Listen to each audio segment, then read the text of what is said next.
Mga tol, tingnan natin yung ating manok dito na naglilimlim. Tingnan natin kung may sisiw na siya. Ayan. Ayan mga tol. Ayan yung ating manok. Alaga nating manok. Tingnan natin kung may sisiw na. Ay, meron na mga tol. May sisiw na. Napisa na yung kanyang itlog. Mga tol. Ano natin, matapang to siyempre, bagong manuno ka to. Oh mga tol, matapang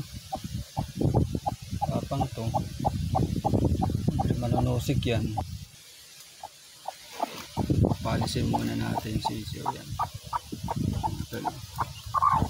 Palisin muna natin yung nanay niya. Ayun mga tol, ayan may pisa na mga tol. Dalawa na ang pisa.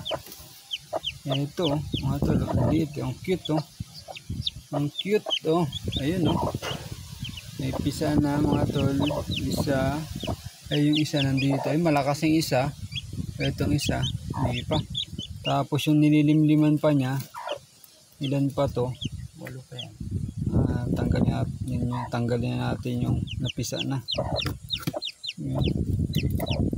Mga tol, 2, 4, 6, 7 na lang yung nililimliman niya. Sige, limlim ka muna dyan, pisain mo yung iba pa. Ayan mga tol, yung ating manok na naglilimlim dito. Dalawa na yun na pisa na itlog nito mga tol. Yan na yun, yung sisiw na nandito. Ayun ang cute ng sisiw, dalawa. Ayun ayun, may ilang araw pa mapipisa na lahat yan. Ayun ang ating manok, hinahing manok. Okay.